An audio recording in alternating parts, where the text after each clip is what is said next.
태초에 하나님이 말씀으로 천지를 창조하셨습니다. 아멘. 사랑하는 성도 여러분, 조금 전에 제가 뒤에서 여러분 찬양하는 소리를 듣는데 예수는 나의 힘이요를 듣는데 얼마나 제가 힘이 나는지 모르겠어요. 여러분들 진짜 예수님을 힘으로 느끼시는 이 파워가 느껴지더라고요. 어디서도 제가 세계 곳곳을 다녀봤는데 이렇게 예수는 나의 힘이로를 힘차게 외치는 교회는 처음 보는 것 같아요. 그래서 우리 모든 성도들이 예수님의 손을 굳게 의지하고 계시는구나 라고 생각하고 뒤에서 앉아서 얼마나 감사했는지 모릅니다. 하나님께 감사하십니까? 네. 할렐루야. 하나님에게 영광을 돌리고 그분께 참된 감사를 드립니다. 네, 저는 오늘 여러분과 함께 마태복음 5장 21절로 26절에 있는 말씀을 통해서 사랑은 아무나 하나라는 제목의 말씀을 나누고자 합니다. 마태복음 5장 21절로 26절입니다. 사랑은 아무나 하나 하면은 여러분 뭐가 생각나십니까? 사랑은 아무나 하나. 네. 제가 뭐 가사는 다 모르지만 이 노래 가사를 다 생각해 보니까 결국은 사랑도 뭔가 서로 간에 반응이 있어야 되잖아요. 관계 속에서 나타나는 게 사랑인데, 근데 이 사랑은 정말 아무나 하는 게 아닙니다. 그래서 오늘은 말씀을 통해서 정말 우리가 사랑을 왜 해야 되고 어떻게 사랑해야 되는지 그 사랑의 정신을 한번 배워보도록 하겠습니다. 우리 신정교회가 나아가야 할 한 가지 목표가 있다면 그거는 전도라고도 할 수 있겠죠. 그래서 우리 교회는 그게 없는데 항상 어떤 교회 가면 기도하실 때마다 집사님들이 주여 이 자리가 너무나 많이 비었습니다. 언제까지 이 자리를 채워주시겠습니까? 주여 어디 있습니까? 이런 기도를 드리시는데 우리 교회는 이제 이 기도를 뛰어넘은 것 같아요. 네, 뛰어넘어서 이제 하나님께서 우리 이 성전을 어떻게 은혜와 사랑으로 채워주실지 오늘은 말씀을 통해서 그것을 함께 살펴보고자 합니다. 먼저 하나님의 말씀 마태복음 5장 21절로 26절에 있는 말씀을 제가 읽어드리도록 하겠습니다.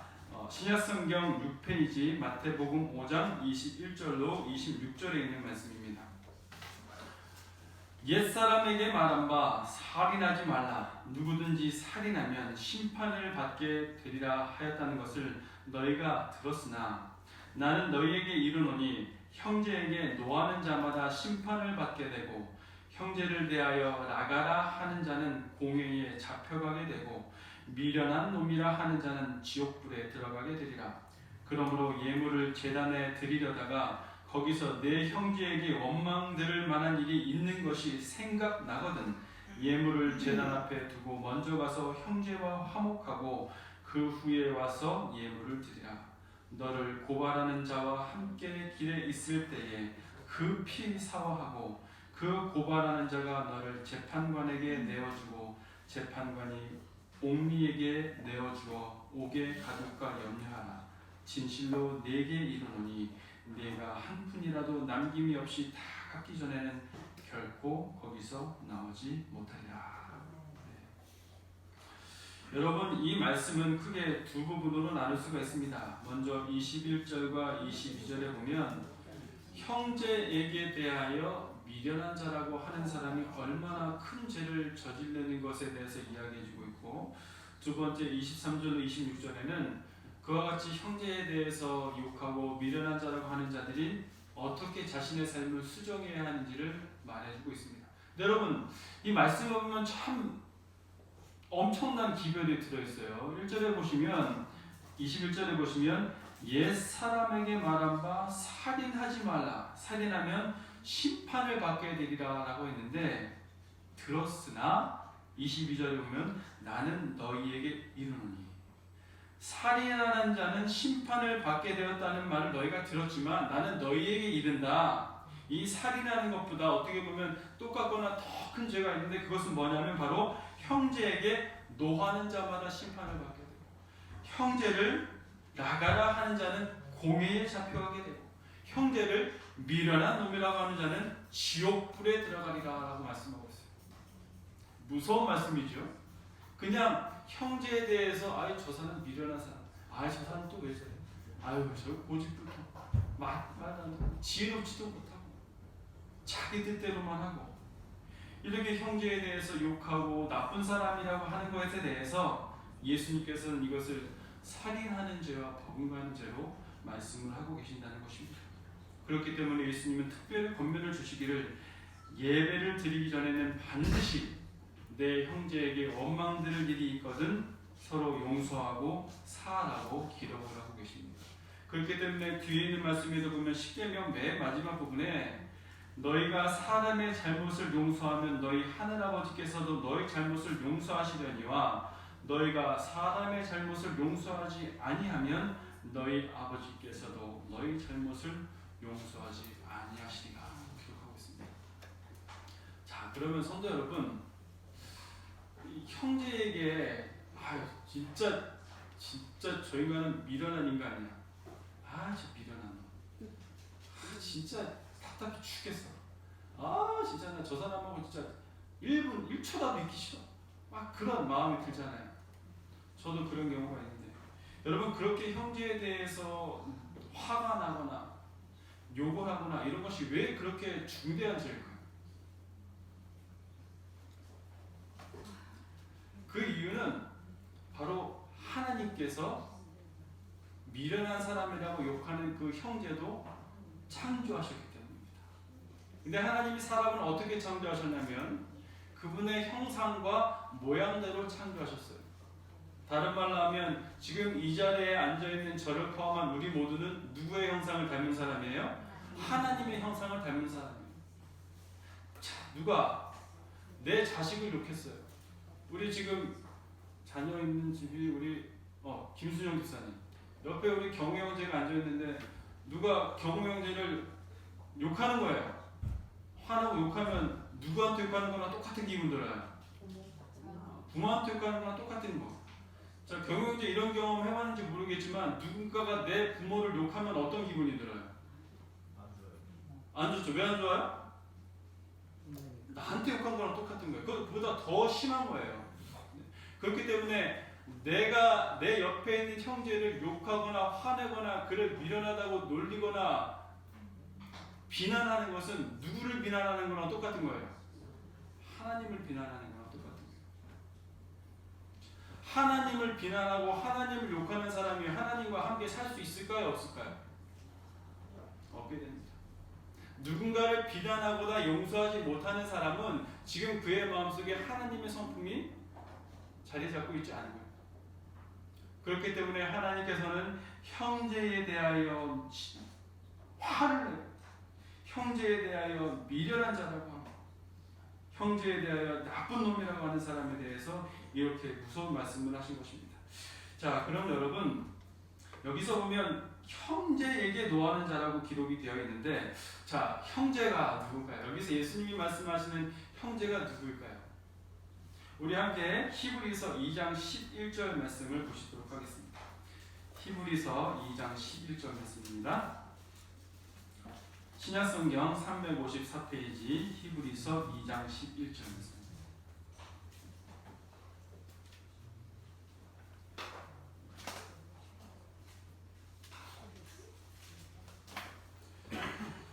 함께 읽겠습니다. 시작. 거룩하게 하시는 이와 거룩하게 함을 입은 자들이 다 한 근원에서 난지라. 그러므로 형제라 부르시기를 부끄러워하지 아니하시고. 자, 이 말씀에 보면 거룩하게 하시는 분과 거룩함을 입은 자들이 다 한 근원에서 나왔기 때문에 형제라고 기록하고 있습니다. 자, 그러면 거룩하게 하시는 이는 예수님을 말하는 거예요. 그러면 거룩하게 함을 입은 자들은 누구를 말하는 걸까요? 바로 예수 그리스도의 십자가를 받아들임으로 성도라 일컬음을 받게 된 바로 나를 얘기하는 거죠. 나를 얘기하는 거고 내 옆에 있는 사람들을 이야기하는 것입니다. 다른 말로 하면 그리스도인이라 일컬음을 받는 사람을 의미하는 것이죠. 좀 더 큰 의미에서 이해를 하자면 하나님께서 창조하신 모든 사람들이 우리의 형제라고 볼 수 있지만 특히 이 말씀, 이 맥락을 통해서 봤을 때 예수님께서 지칭하시는 형제는 바로 우리와 함께 교회를 다니고 있는 예수님을 믿는다고 하는 그리스도인이라고 할 수가 있게 되는 것입니다.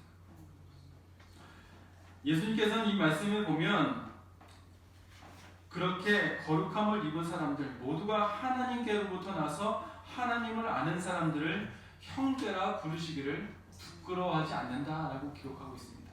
그러면 여러분, 형제라고 부른다는 것은 무엇을 의미하는 건지 아시죠? 형제라고 부른다는 것은 형제가 친형제를 사랑하는 것처럼 사랑한다는 것을 의미하는 것입니다. 어느 날 저에게 한 젊은 집사님이 오셔서 고민을 상담하셨어요. 그분이 저에게 이런 말씀을 하시더라고요. 집에 동생이 있는데 둘 다 출가했어요. 동생이 있는데 요새 자꾸 동생이 불평을 한다는 거예요. 그게 뭐냐면 자기가 차별을 받고 지금까지 지내왔다고, 지금까지 받아야 할 것을 다 뺏기고 살았다고. 그래서 그 불평을 계속 하는 거예요. 그 불평이 얼마나 심했던지 부모님이 이 동생 가족과만 있으면 불편해서 눈치를 보고 있고 지금은 이 동생과 교제도 끊어진 상태라고 그러는 거예요. 이야기를 듣다 보니까 해결책이 누구에게 있냐면 저에게 상담을 하러 온 그분에게 해결책이 있어요. 그 남지사님에게 해결책이 있어서 제가 물어봤죠. 제가 곰곰이 가만히 이야기를 들어보니까 이 모든 일의 해결책이 딱 한 사람이 있는데 그게 집사님인 것 같습니다. 집사님이 예수님이 지신 십자가를 져야 될 것 같습니다 라고 이야기했어요. 그렇게 이야기하니까 집사님이 저한테 이렇게 얘기하는 거예요. 목사님, 저는 그러고 싶지 않습니다. 제가 또 권했어요. 그러면 집사님, 제가 앞으로 매일 저녁 6시에 집사님을 위해서 기도하겠습니다. 같이 기도하시겠습니까?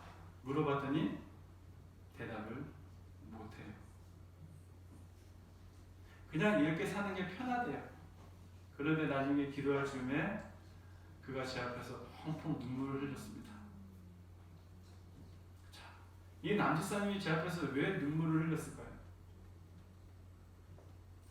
정말 말도 안 되는 억지를 쓰는 이 동생 얼굴도 보기 싫고 같이 있기도 싫지만 하지만 이 동생은 누구예요? 내 동생이에요. 그냥 모르는 척하고 지내고 명절에도 같이 안 보는 게 편한데 그냥 그렇게 살고 싶은데 그래도 얘는 누구야? 내 동생이에요. 그러니까 더 좋아지고 싶진 않은데 내 동생이기 때문에 더 좋아져야 돼. 그리고 내 부모이기 때문에 부모님의 마음을 편하게 해줘야 돼. 그러니까 이 남집사님의 마음속에 이런 사랑과 책임감 때문에 눈물이 나게 된 것이죠. 예수님도 우리를 그와 같은 사랑으로 사랑해주고 싶고자 하십니다. 예수님은 바로 이와 같이 우리를 형제와 같은 사랑으로 사랑하기를 원한다고 기록하고 있습니다.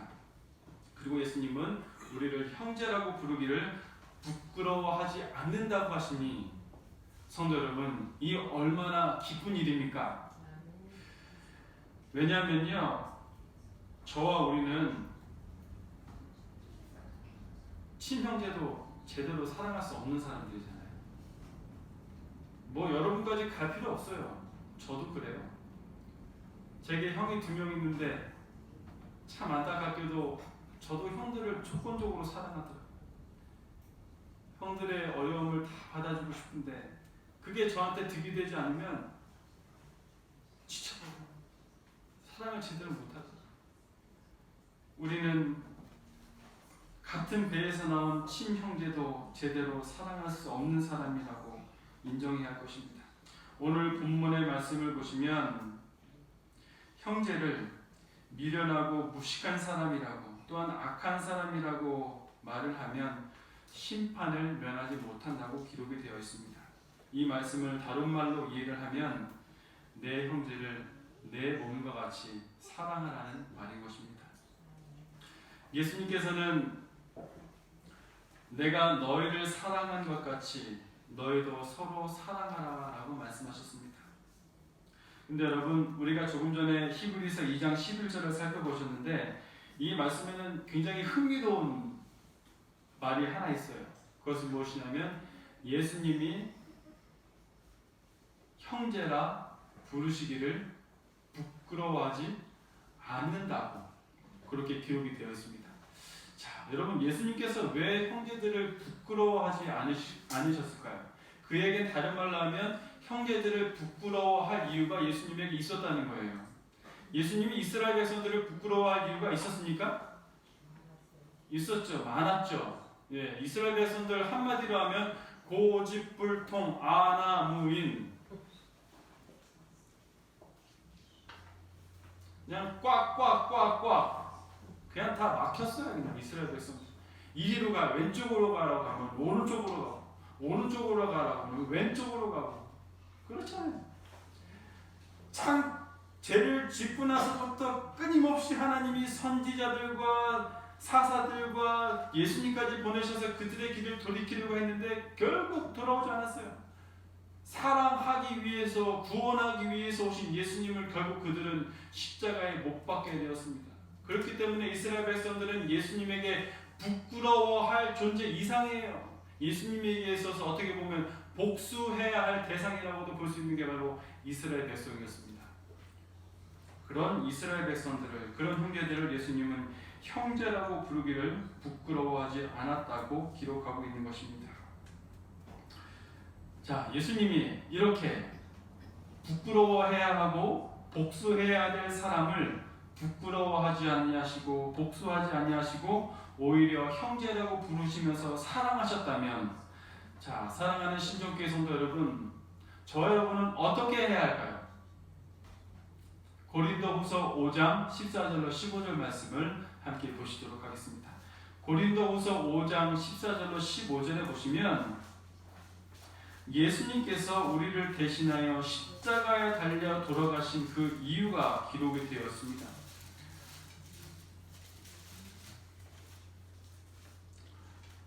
함께 읽도록 하겠습니다. 신약성경 291페이지 고린도후서 5장 14절로 15절에 있는 말씀입니다. 시작. 그리스도의 사랑이 우리를 강권하시는도다. 우리가 생각하건대 한 사람이 모든 사람을 대신하여 죽었은즉 모든 사람이 죽은 것이라.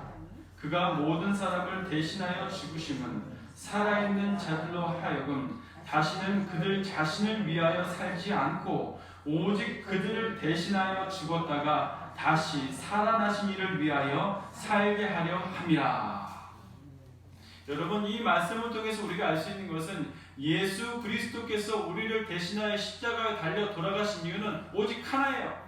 그것은 바로 그분의 십자가를 통해서 살게 된 자들, 즉 살아있는 우리가 누구를 위해서 살도록 하기 위함입니까? 바로 예수 그리스도를 위하여 살도록 하기 위함이 있다는 사실입니다. 자, 여러분, 그렇다면 예수 그리스도를 위하여 사는 것은 무엇을 의미하는 것입니까? 그것은 바로 예수님이 우리를 사랑하신 것처럼 우리도 서로 사랑하는 것입니다. 결국 예수님의 십자가의 사랑을 깨달은 사람만이 예수님처럼 사랑할 수가 있게 되는 거죠. 요한복음 13장 35절에는 너희가 서로 사랑하면 세상의 모든 사람이 너희가 내 제자인 줄 알 것이라 라고 말씀하셨습니다. 너희가 서로 사랑하면 세상의 모든 사람이 너희가 내 제자인 줄 알리라. 사랑하는 성도 여러분, 이것이 바로 신정교회가 나아가야 할 길인 것입니다.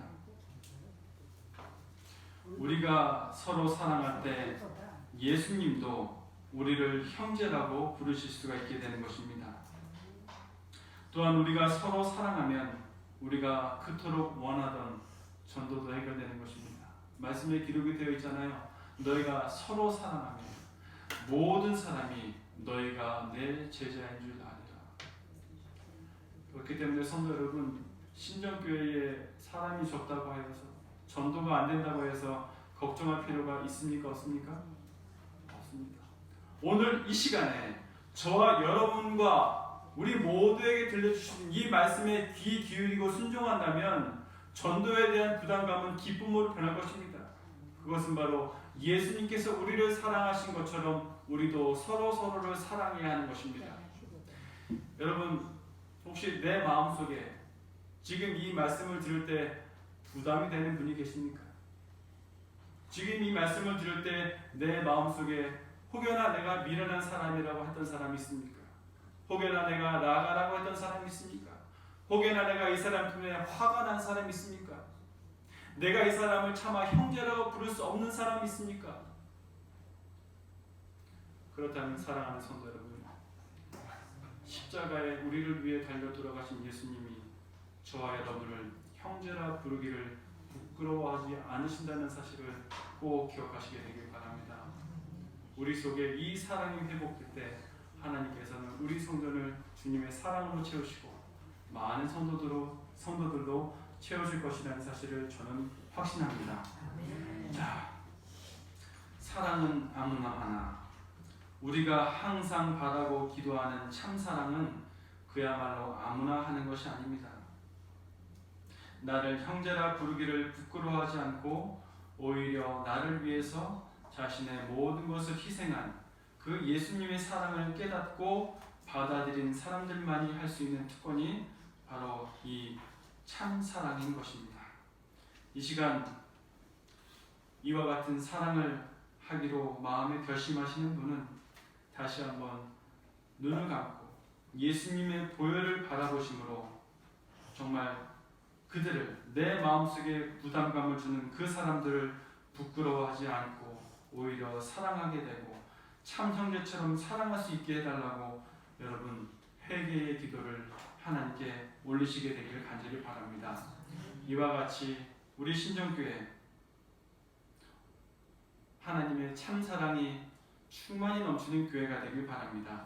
그리고 우리 신정교회를 통해서 온 재림교회가 참 사랑으로 가득한 그런 교회가 되길 간절히 바라며 말씀을 드리도록 하겠습니다.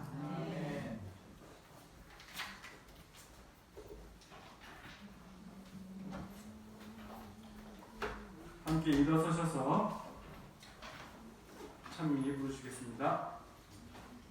찬미 600호자 부르시도록 하겠습니다.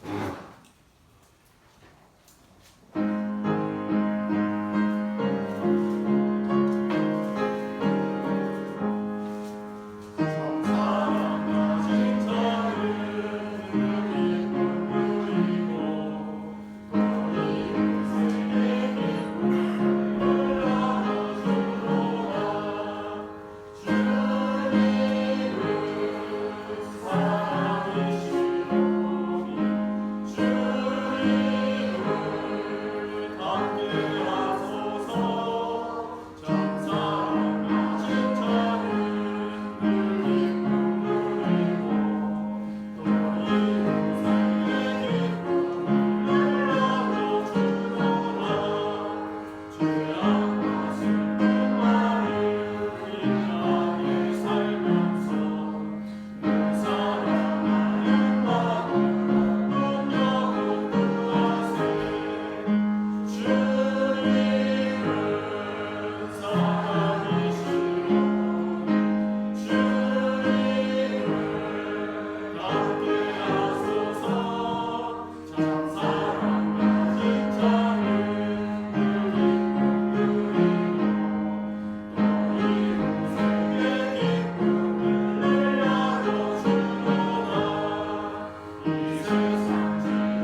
받을 자격이 없고 형제라 칭함을 받을 자격이 없는 저희들을 형제라고 불러주셔서 감사합니다. 아멘. 이제 그런 예수 그리스도의 사랑을 마음에 담아 저희가 차마 형제라고 부르고 사랑할 수 없는 사람을 사랑하고자 마음에 결심했습니다.